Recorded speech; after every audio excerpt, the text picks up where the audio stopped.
Ooh. Hello, everybody. Welcome to our Saturday edition of Quilts in Italy. Oh, thank you for tuning in. We're going to have a fun day. And what this series on Saturdays is about is based on this book by Kate Fassett.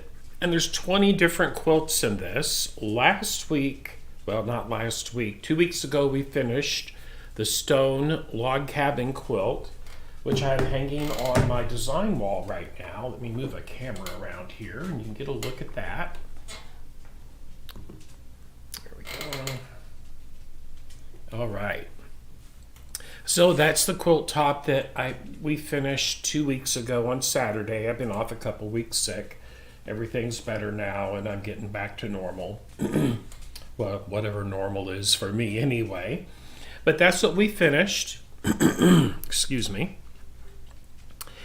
And what we're going to start working on today, we're going to draft patterns for our next one.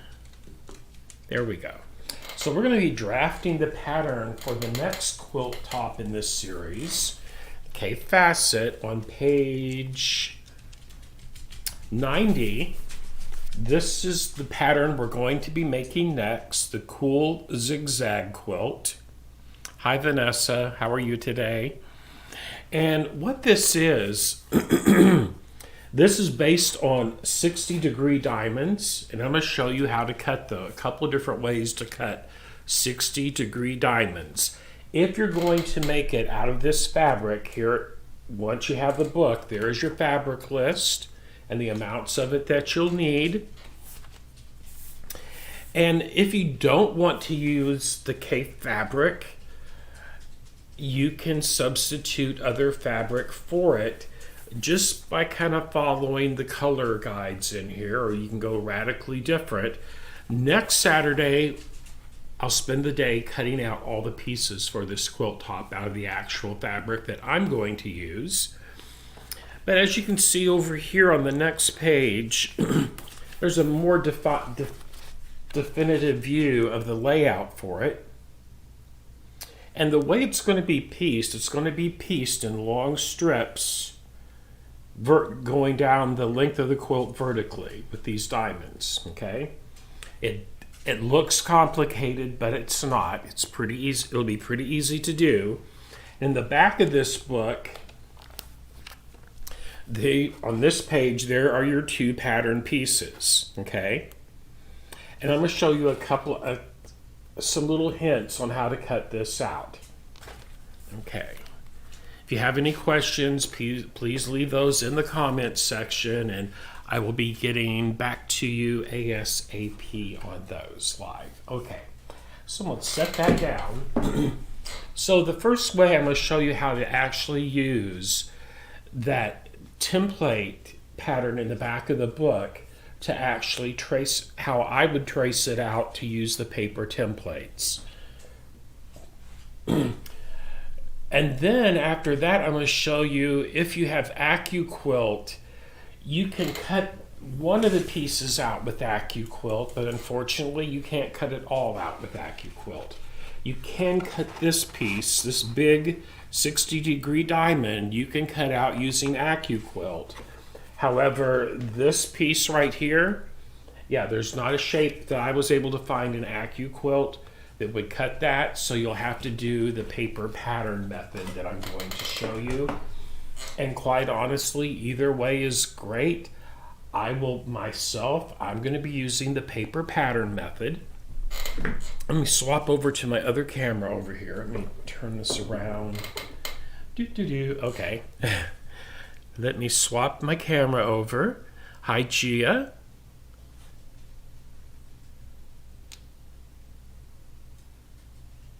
Oh, wonderful, Vanessa. Yeah, Hancock's is a great place. As you well know, I know you've been there before, and I love Hancock's as well. Oh, wonderful, Teresa. Hi, Teresa. So, what I've got here, let's make sure I got my orientation right here.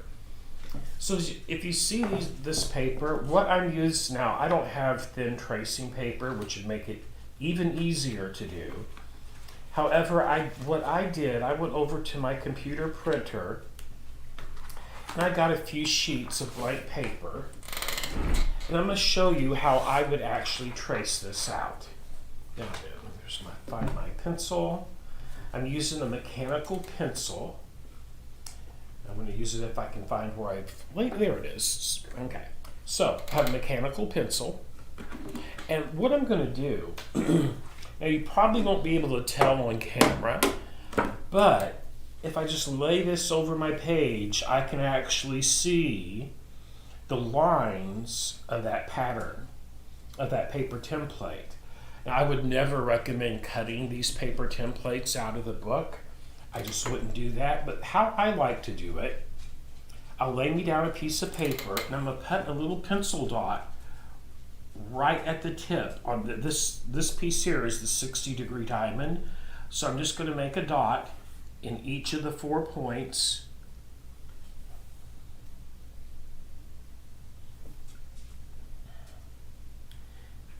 Right there like that. So that is the 60-degree diamond. Here's the end pieces for those rows. It'll square off the rows. It's a triangle. So there's only 3 dots to mark on that one. There we go. And now, as you can see, let me get that a little closer. You can see my dots. There's one there. Oops. And right here. So that's what I did. I just cut a pencil dot here, here, here, and here, right where the points are. 4 points on a diamond, 3 points on that triangle. Okay. There we go. So next what I'm going to do, I'm going to set my book aside for a moment. And all I'm going to do, I'm going to take one of my rulers and I'm just going to fill in the lines point to point to point for each of my 2 pattern pieces. Okay. Right here. And there.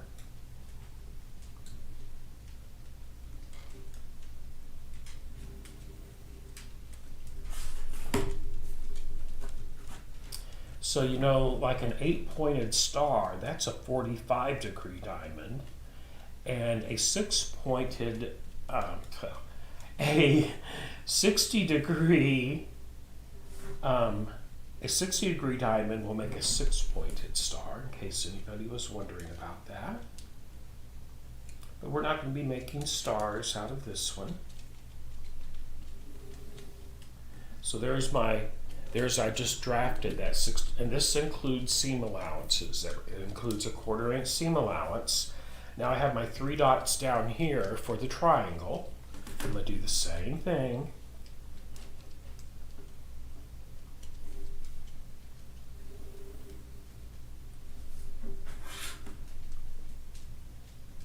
And it's just filling in the lines between the dots, super easy to do. And this way there's actually no math involved in cutting this quilt out. You just have to follow the lines and the dots that you create.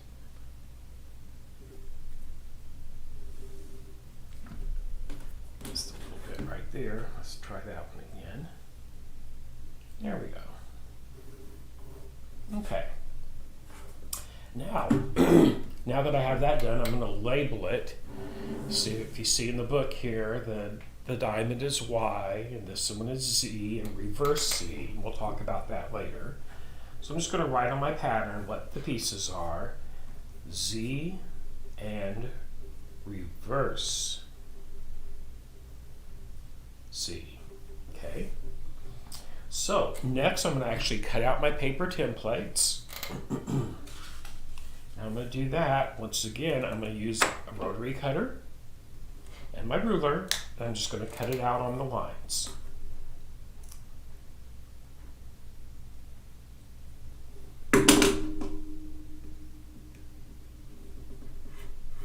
And no, it's not going to dull your rotary cutting blade to cut this little bit of paper out. Not a bit. If you're worried about that, have a special, you could use paper scissors to do this. However, I would much rather prefer to have a nice clean line by using a rotary cutter.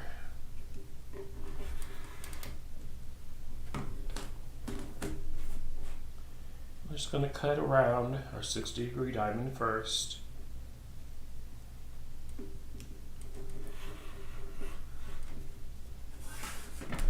One more to go there.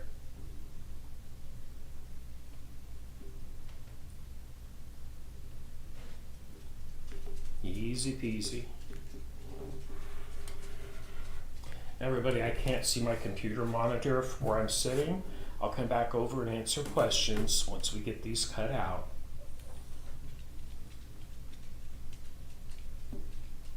You might be wondering, well, how are you going to cut it out on the paper once? How are you going to cut it out on the fabric? Well, I'm going to show you how we're going to do that. It's pretty cool.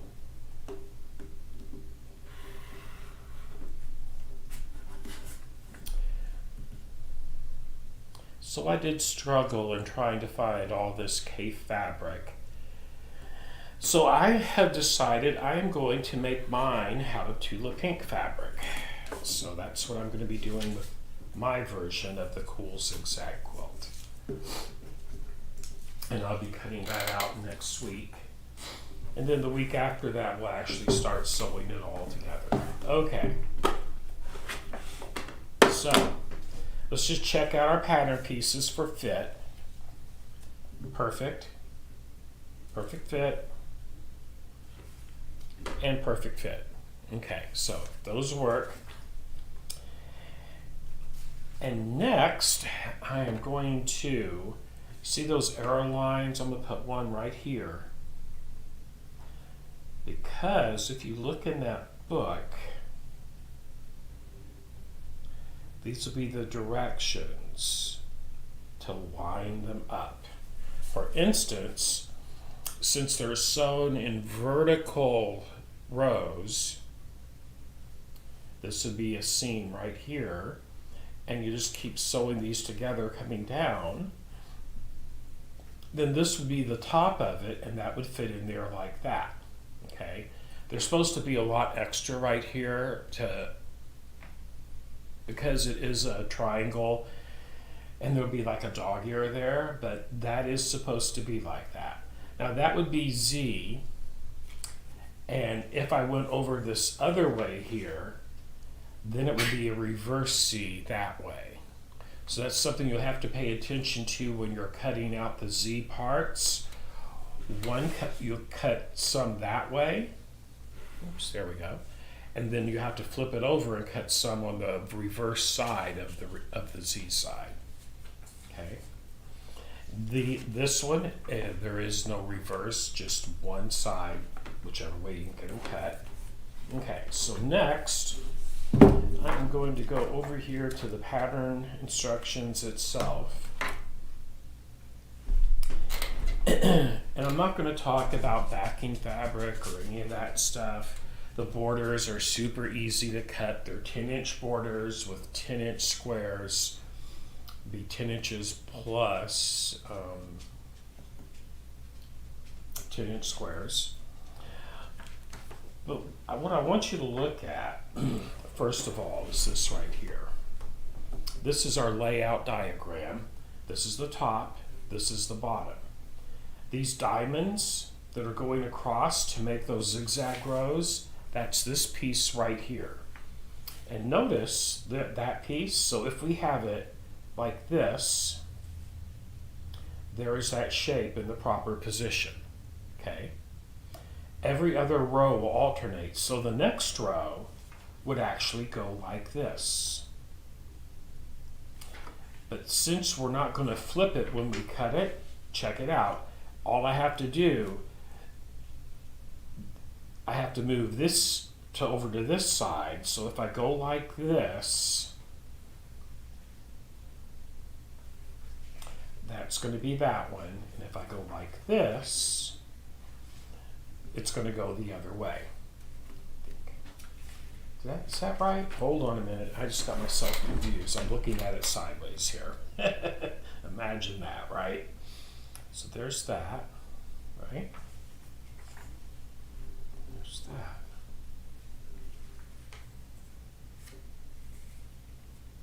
Okay, so that is correct. So what you would do is that would be one way there, and then you just put this down like this for the next row down, okay? Because all four of these sides are the exact same measurement. So for that first row right here in the book, it would go like this.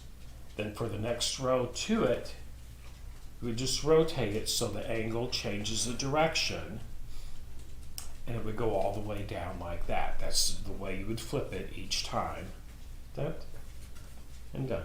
Okay, so easy peasy, and that's all there is to it. There were actually 14 diamonds down one row, plus, where's my little cornerstone piece? There it is. And here it comes in when we use this, so check this out. Here, let's talk about row one again, right here. So without it being reversed, that's how that would fit at the top. Then when you get down here to the bottom of the row, still. However, once we flip this cut piece like so, well, guess what? That's not going to fit that way or that way, so you have to cut it out right side up on the reverse, and then it will match up perfectly on both ends. Okay? So in the cutting instructions right over here, you know, if you have all your fabric and you're raring to go, all you have to do is follow out the cut where it says cutting out. Get this over here, right here, and it'll tell you how many to cut. You have to cut 154 of the Y pieces out of your fabrics. And in these instructions, it will tell you how many diamonds of each of those listed fabrics to cut. On the Z piece, in this quilt, it used the same fabric all the way across, so you're going to cut 12 of them. I'm going to write that on there. 12 Z's and 10 reverse C's. So you cut 12 of them like this and 10 like that, okay? Because remember, the printed side is the Z side, but if you flip it over, then that's the reverse side of it. And gosh, I hope that made sense. I'm gonna come over here and answer some questions, and then we'll talk about AccuQuilt. Hi, Jackie. Okay. So, I don't see really any questions there, so that's all. That's cool. Hope everyone's having a wonderful Saturday. It's been raining off and on here today. And yes, okay, so I forgot to bring coffee in here with me. Oopsie. So next, what I'm going to talk about, let's set these up here to the side. So even in the book, even if you're going to use paper templates, you want to cut this fabric into 5-inch strips out of your yardage. It's a very important number to remember, 5 inches, simply because, let's say this is our fabric, and that's a 5-inch strip cut from selvage to selvage, okay? This is some of my mock-up fabric. It's flannel. But if you'll notice, I cut this with a rotary cutter and a ruler. And then all I would do is lay my pattern piece on top. And then just cut along those two edges. Okay? So easy. I'm going to go ahead and actually cut it. There's a cut.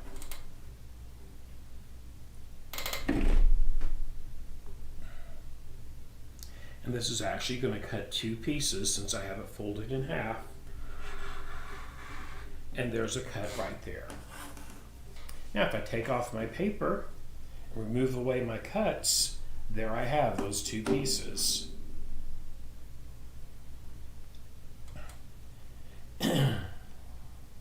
As you can see, what I was talking about earlier, that's how it's going to make that.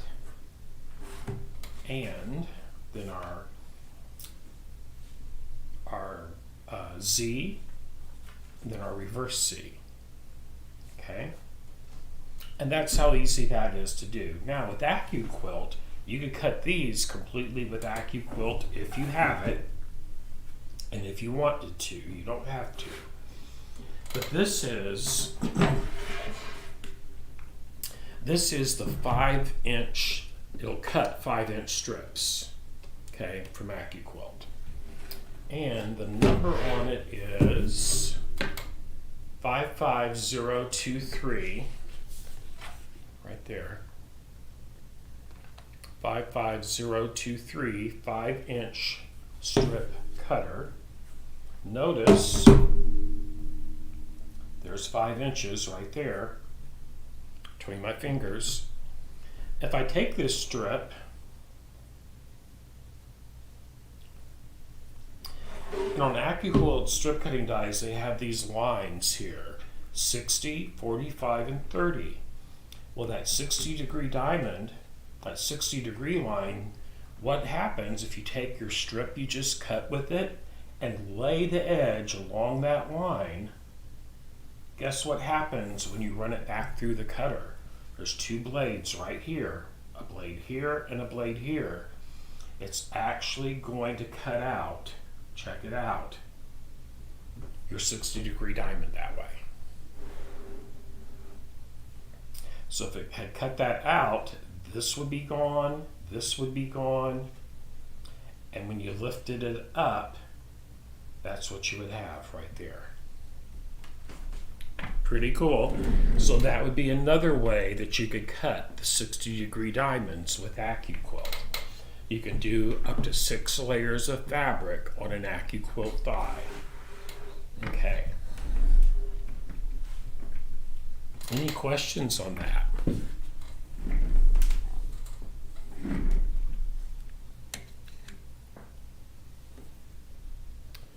Ooh-wee. I have got to get me a drink. I'll be right back in just a couple of minutes, everybody. I forgot to bring my coffee cup in here. I'll be right back.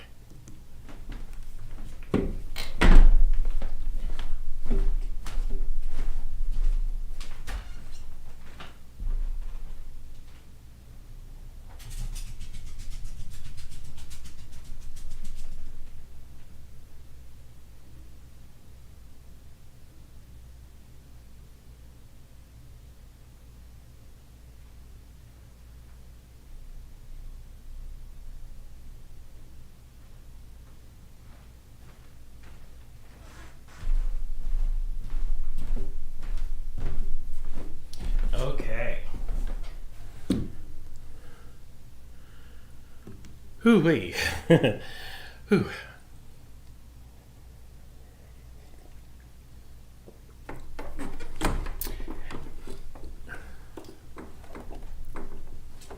Absolutely. Let's see. We suggest using or making a stronger template. Well, you could totally use cardstock or a poster board to make the templates with. You could even make plastic. Think of they make stencil plastic for quilt stencils. You could do that, but quite honestly, it's still going to nick it eventually, and it doesn't take long. Once you make one of these, draw it out on paper, you can copy you a bunch of put it through your printer or a copy machine and just make a bunch of copies of it, and then you'll have plenty, and you won't have to worry about if you mess them up or trim too much paper off or anything like that. But you could totally use cardboard. Yes, you hear doggy toes. Puffy's in here over here on his couch. He followed me to the kitchen and back. Okay.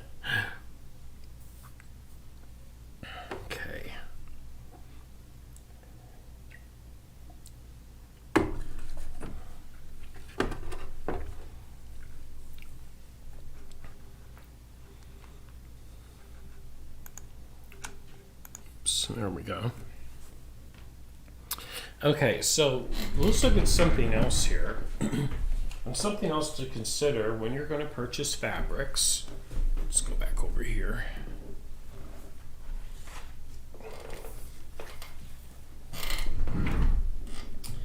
And I wasn't really going to demo anything today, but you know what? I'm going to do a really quick one on using some of this flannel that I've cut out, just so you can kind of get a better feel for it.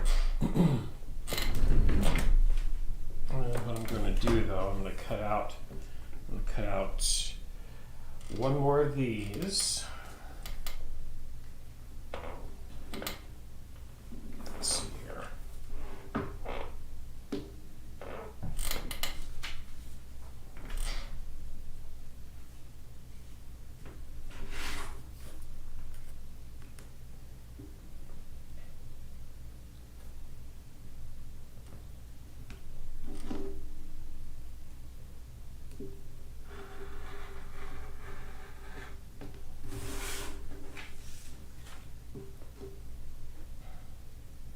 And really, you can cut quite a few pieces with just a paper template. Really and truly, you can. I want to cut out a couple of these also. Let's see here.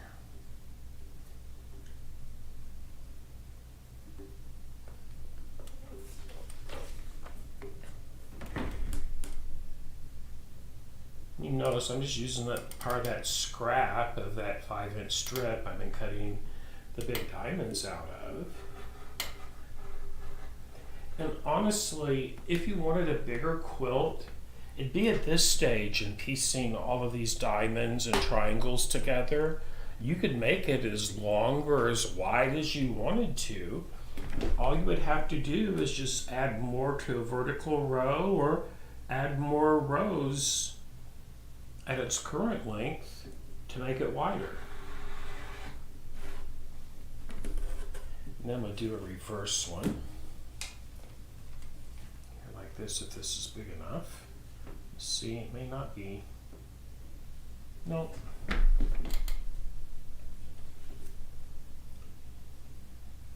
And get one out of this piece here, I bet.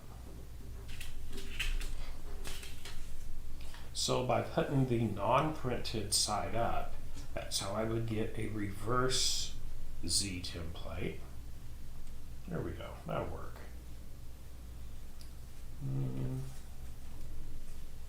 Yes, right there. Puffin's over there snoring. He and I have been upstairs today watching Game of Thrones. I have that. That's one of my movie collections. I haven't watched it for several years, and during this recovery period, me taking it kind of easy, I thought that'd be a good time just to re-watch all 8 seasons of it. And then one more cut right here.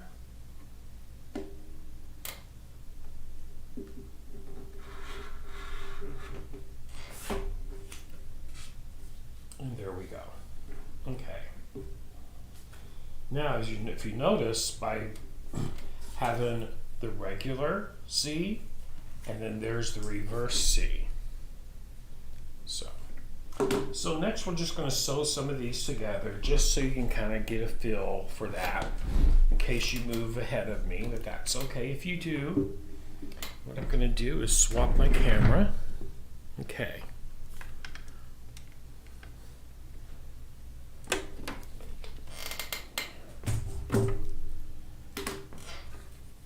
So what we're going to do, if you notice, this would be, so row 1 would go in. Make sure I'm doing this right. We'll look at the book. When in doubt, look at the book. So it's going to go like that. And then vertical row 2 would go like that. Put this over here so you can see that better.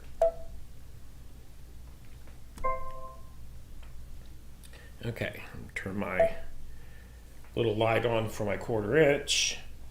And then these would go here. So I'm actually going to put, so it just looks a little different. I'm actually going to sew some of this one together since I only have one fabric, so that it looks two-toned that way just by flipping it over.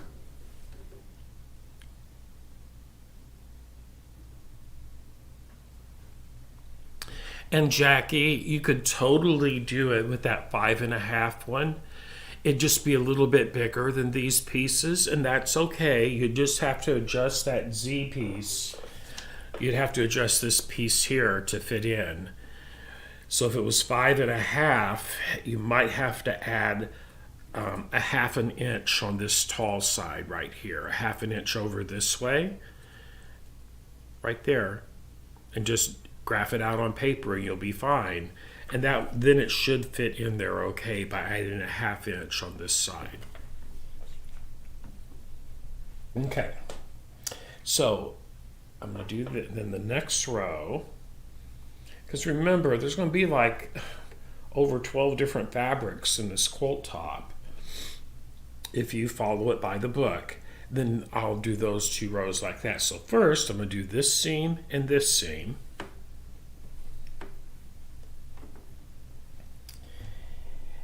And it's really cool about having this laser light on. Now, what I'm going to do, I'm going to move my needle beam back to the center needle position. So on the Saltaire, that would be 3.5 millimeters for the laser light, the needle light.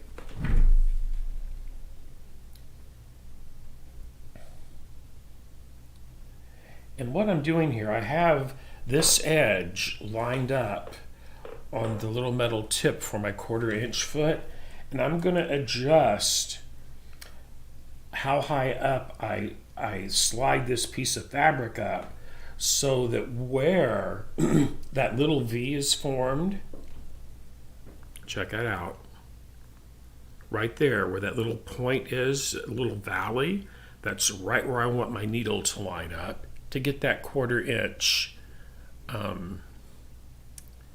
that 1/4 inch in there. Hi, Eugenia.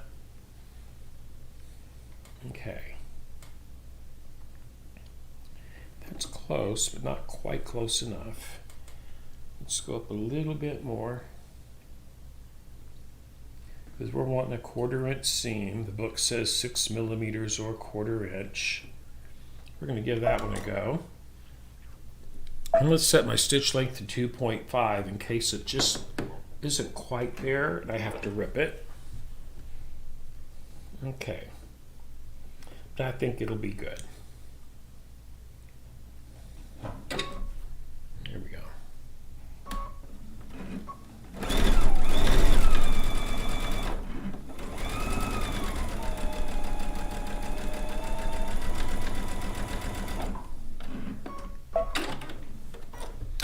Let's see how well this slides up right here. Looks pretty good to me.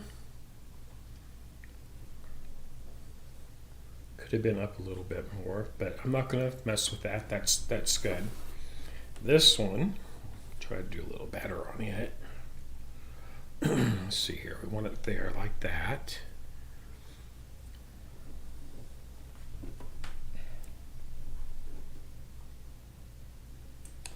And the reason this is just a practice piece, just to get a feel for how it's going to go together. Okay. I'm using the wrong side as a separate fabric just to show contrast on this. Okay. Alrighty. Now then.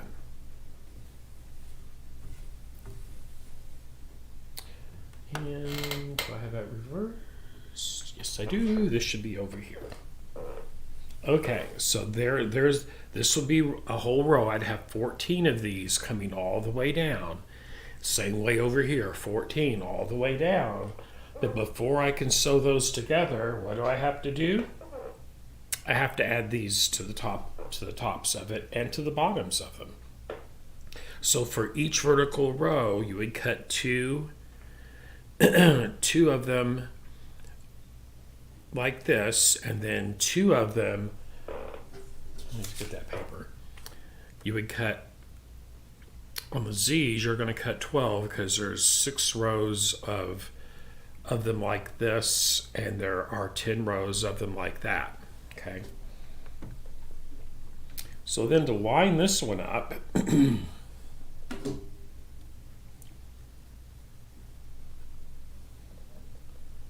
like that. I flipped these, everybody. So they're not going to look just how I wanted them, unfortunately. Okay, but that's okay. We're just going to do it like this. So for this first one here,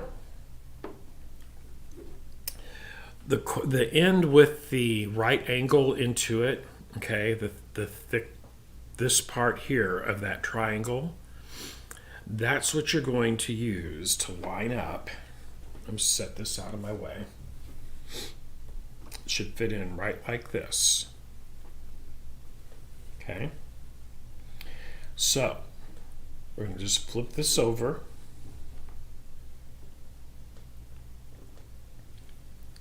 And just like before, we're going to use that little V that the shape makes.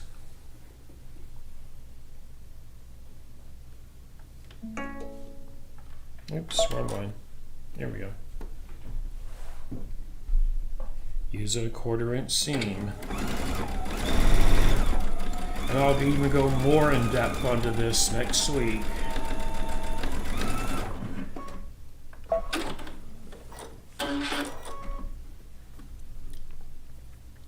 Now, if that really actually lined up quite nicely, check that out. There we go. In the real world, these are all different fabrics right here next to each other. So if that was a full row, I'd have one of these that would go down here like so. Okay. Right there like that. But what we were doing here, excuse me,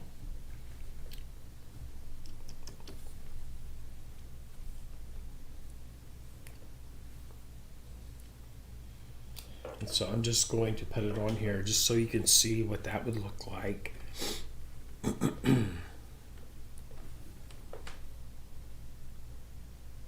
Okay.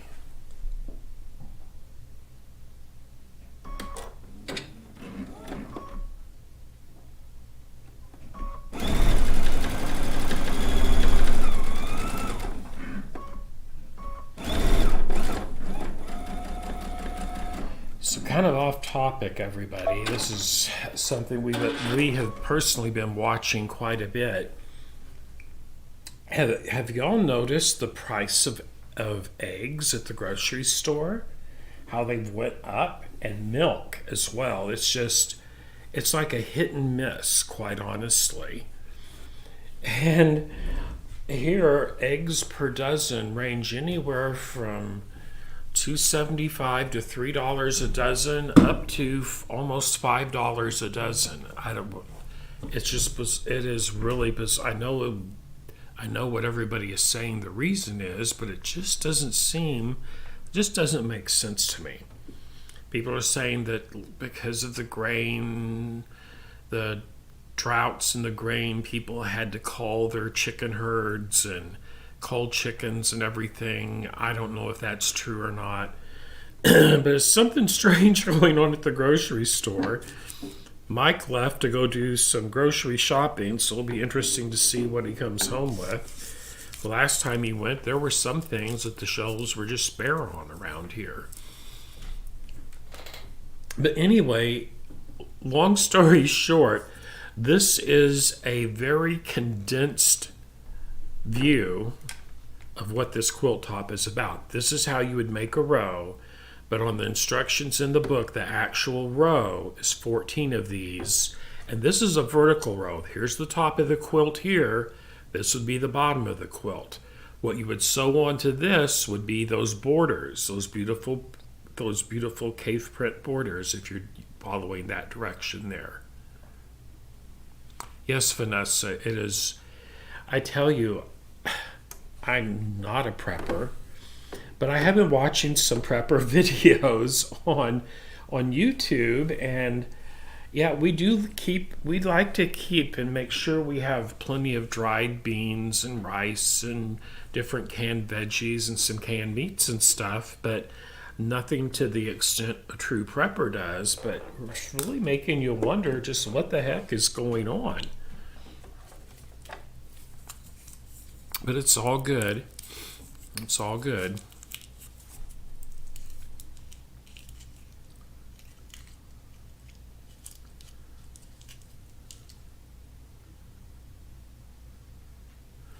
Hey, Vanessa, Mike actually, what he does, he will go online to the Aldi's website and Walmart's website and check prices.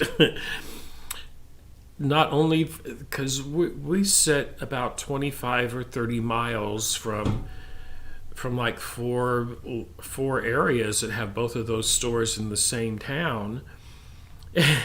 So this time he's driving over to Kewanee, Illinois, to go to Walmart and Aldi's over there, because he's really. It's really weird. The one north of us in Peru, Illinois, the Aldi's, the milk was almost $4 a gallon up there, and over same distance west of us, it's only $2.52 a gallon. So he decided to go to Kewanee. Said, I'm probably going to bring home 4 or 5 gallons of milk, just so you know. And I said, whatever, do whatever you need to do. We both drink coffee, and he drinks milk with his coffee. It's more milk than it is coffee. But hi, Margaret. How are you today?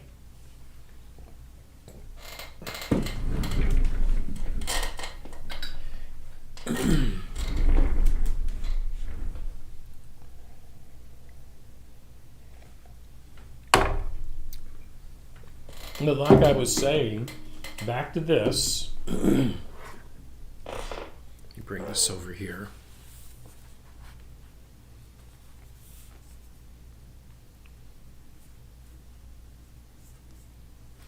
Oh, Teresa, I know that it's interesting.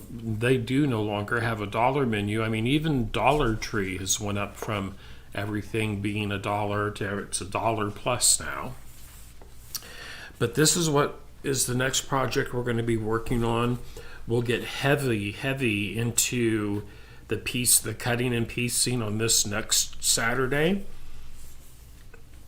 I will try my best to have all my fabrics cut, and we'll go over cutting yet again next Saturday. Just a brief synopsis on it, because I really covered it pretty much in this one. All I can say is if you're using these K fabrics, watch your stripes and the instructions over here how to cut the stripes, because what the instructions say is when you're cutting stripes, let me see here.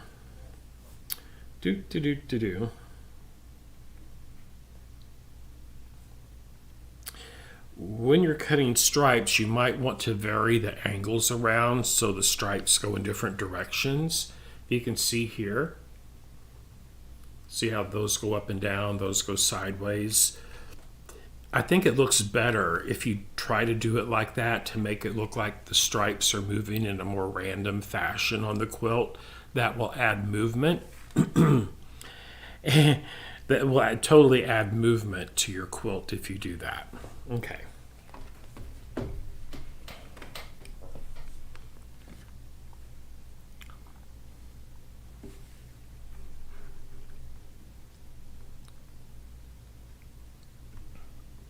Oh, Vanessa, we do Kroger's also. The way we shop at Kroger's or any of the other higher price grocery stores, if it's not on sale, we don't buy it. It's just that simple.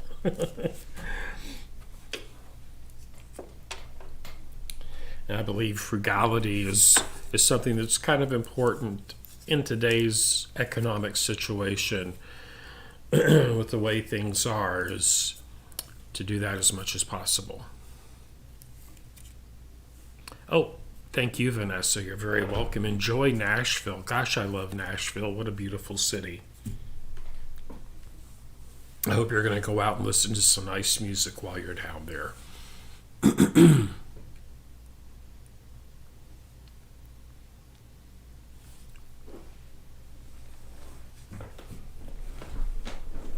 And I did something the other day I had not done in decades. I actually made homemade biscuits. And I was raised on that kind of stuff. I know how to make homemade biscuits and stuff and gravy, and I made homemade biscuits and homemade gravy. It was really good. I don't eat much of it anymore. With the medication and the diet that I'm on, I don't have much of an appetite, but yes, it's been wonderful. I had my last 2 homemade biscuits this morning with 2 sausage patties for sausage and biscuits for my breakfast. It was really good.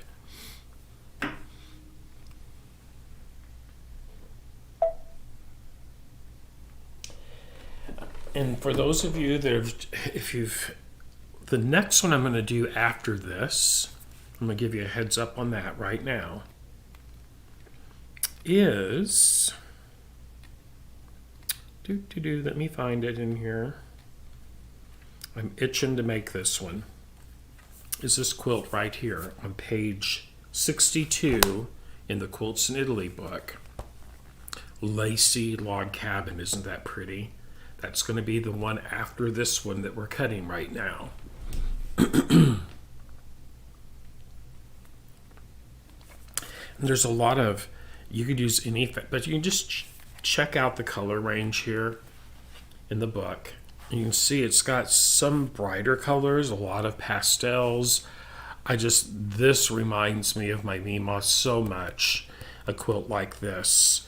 Because honestly, a lot of the fabric in this quilt top, especially all the polka dot fabric that's in it, reminds me of the feed sack fabrics that they had on the farm and what they would make out of that. So this would just keep this in mind. This is what I plan on making next on camera after we get our zigzag quilt done.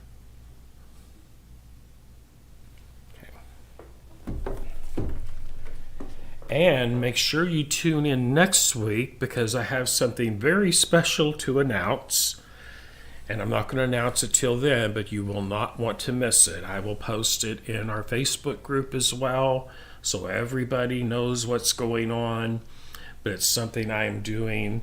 I just hit 2,500 subscribers on my YouTube channel, so I am going to do something kind of special. And I'll announce it next weekend and what the weekend that it's going to happen. This special thing is going to happen. Oh, yes, Jackie, I love that book. And if y'all are out shopping and everything, I'm going to give you a heads up on the next book once I'm done with this one.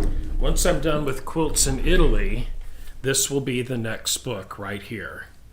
Kaif's Quilt in America book, which also has 20 beautiful quilts. I'm not saying we're going to make them all, but we'll make a good portion of them. And there's some beautiful quilts in this Quilts in America book. Check them out. These are the pretty colored photos.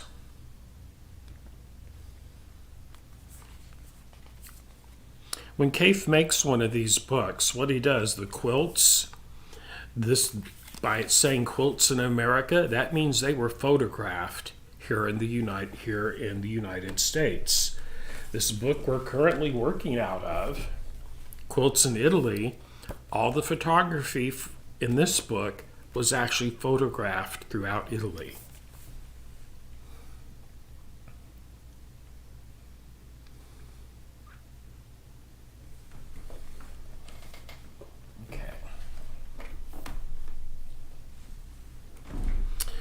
Okay, so everybody, that is all I have for you today.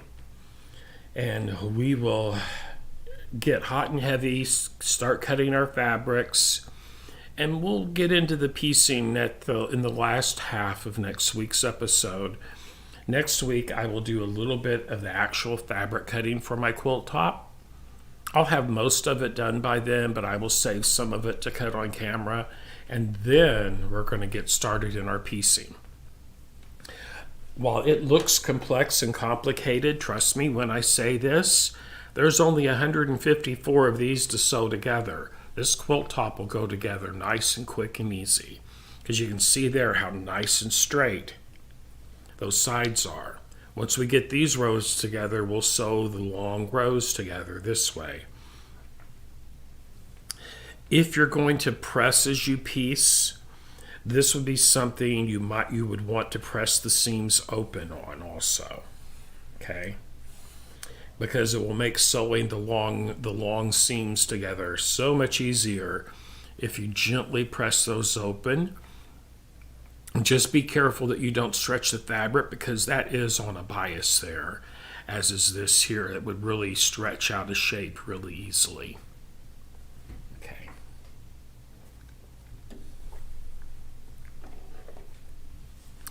Okay then. Let's see here. Let's see. Is there anything else I need to tell you about this project? Thank you, Jackie. Thank you, Vanessa.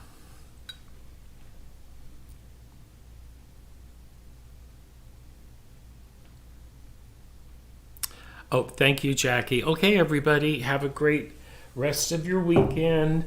I will see you next Friday and Saturday. Those are my days in stone that I'll always be on, and sometimes I add an extra day or two in there when I'm up for it. I might actually do something tomorrow. I haven't decided yet. If I do, it will be between 12 and 4. It'll start at noon tomorrow if I go ahead and do it. I'll make that decision a little later tonight, but it's probably going to happen. And what I'll be doing tomorrow, I'll be working on yet another. This is what I worked on last night on my feature Friday. I'm going to work on it some more tomorrow because I want to get it done. But this is the inspiration for it. So if you're following this around with all this quilt top piecing, this is page 68. It's called Rusty Squares. 2.5 inch strip piecing is what I'm doing. Now, for the one in the book, since there's so many different fabrics, you could still strip piece this together. You just might have to think about it a little harder because it's, well, no, that's actually, most of these are 1/4 yard cuts. So yeah, you would be able to use my strip piecing technique. You could partially strip piece it, and by that I mean you would have to do it like 2 or 3 strips together at a time before cross cutting, but we'll talk about that later. I'm actually going to make this one out of Cafe. I just have to get the fabric ordered in for it. But before that, it's this one right here next. Thank you, everybody. Have a wonderful weekend. Have a wonderful week. And I appreciate each and every one of you. Thank you so much. Bye now.